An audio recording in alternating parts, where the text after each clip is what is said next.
नमस्कार दोस्तों, daily news India 1.0 में आपका बहुत बहुत स्वागत है।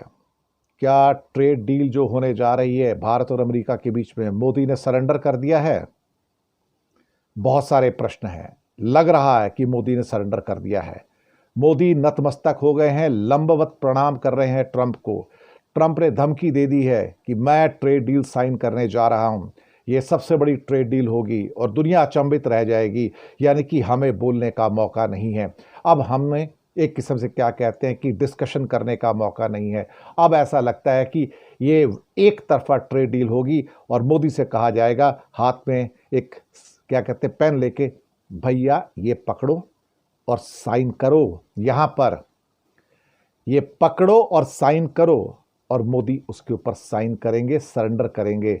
मोदी उससे बाहर नहीं निकल पाएंगे, क्योंकि मोदी की कई कमजोर नसें ऐसी हैं, मुझे लगता है, जो ट्रंप के हाथ में है। और ट्रंप भारत को नहीं, मोदी को ब्लैकमेल कर रहे हैं, पूरी मोदी सरकार को ब्लैकमेल कर रहे हैं। इसी अमेरिका के सामने पूरी की पूरी बीजेपी और आरएसएस की संस्थाएं चुप बैठी हैं। उनके मुंह से एक फूटी जुबान नहीं निकलती।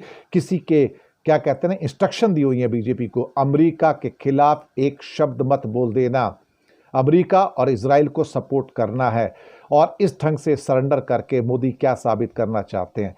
हिंदुस्तान को कमजोर साबित कर दिया, 140 करोड़ लोगों के रिजॉल्व को कमजोर साबित कर दिया, 140 करोड़ की अस्मिता को लुटवा दिया। भारत के किसानों और डेयरी उत्पादों की जीवन के ऊपर एक किस्म से डेथ वारंट साइन होने जा रहा है। जी हाँ, it is going to be a death warrant signature for India's farmers and dairy and India's industry. मुझे लगता है कि हम इस चीज को पहचाने कि मोदी की कमजोर नस जो है वो ट्रंप के हाथों में है। एक नस ट्रंप के हाथों में है और दूसरी नस जो है शी जिनपिंग के हाथों में है, क्योंकि इन दोनों के खिलाफ बोलने का साहस किसी में पैदा नहीं होता, ना राजनाथ सिंह में, ना जयशंकर में, ना मोदी में। ऐसा लगता है कि इनके बहुत सारे सीक्रेट इन दोनों के पास हैं और उनको पता है कि ये आदमी अंदर असहाय तड़पता रह जाता है और फिर इसका गुस्सा भारत पे दूसरे आम आदमी के ऊपर निकलता है, क्योंकि वहां से इसको जलील किया जाता है, ब्लैकमेल किया जाता है। मुझे लगता है कि सुब्रमण्यम स्वामी का इंटरव्यू जरूर सुनना चाहिए, जो लेटेस्ट आजकल बड़ा वायरल हो रहा है, जिसमें उन्होंने कहा कि मोदी 9-10 बार चीन क्यों गए थे और उसको वहां सारा का सारा फैसिलिटेट जयशंकर करता था। तो जयशंकर के बहुत एहसान है। और एक जगह तो कुछ ऐसे शब्द भी यूज़ कर दिए कि मोदी तो मौज मजे के लिए जाता था चीन के अंदर, तो उसका सारा बंदोबस्त भी जयशंकर करता था।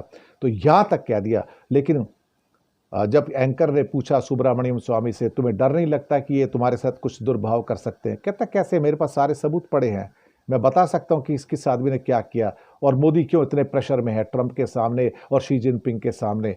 बोलते जो उसके कर्म ऐसे हैं कि जिसके वजह से उसका सर नहीं उठता इनके सामने और उसको सर झुका के जीना पड़ता है। और अब अमेरिका के सामने जो किसानों के मुद्दे के ऊपर, डेयरी उत्पादों के मुद्दे के ऊपर जो मोदी सरेंडर करने जा रहे हैं, अब वो पिक्चर ऑलमोस्ट क्लियर होती नजर आ रही है। मुझे लगता है कि वो इंडिया को अब बाहर निकलने का ट्रंप मौका नहीं देना चाहते और अब सीधा कहेंगे ये तारीख आ गई है, ये पेपर पड़ा है, ये पेन उठाओ और साइन करो। आई थिंक इससे बड़ा दुर्भाग्यशाली क्षण हमारे लिए और क्या हो सकता है। और फिर बाहर आके कहेंगे मोदी जी देखो हमारी एक हिस्टोरिक डील हुई है और हम सब फायदे में रहेंगे, हमारे किसान फायदे में रहेंगे, इंडस्ट्री फायदे में रहेगी। दुनिया के सामने झूठ बोलना कितना आसान है और भारत के जो भक्त हैं वो खुश होकर तालियां बजाएंगे, लेकिन देख नहीं पाएंगे कि मोदी जी वहां पर उस पर साइन करके भारत के किसानों का डेथ वारंट भी साइन करके आए हैं।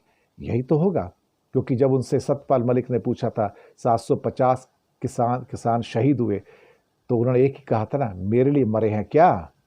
तो किसानों का कितना दर्द इनके मन में आपको पता है। तो ये किसानों की बलि चढ़ा सकते हैं, भारत के उद्योग की बलि चढ़ा सकते हैं, लेकिन अपनी बलि नहीं चढ़ा सकते। और अमेरिका के सामने घुटने टेकने वाला भारत का पहला प्रधानमंत्री होगा ये। शुक्रिया।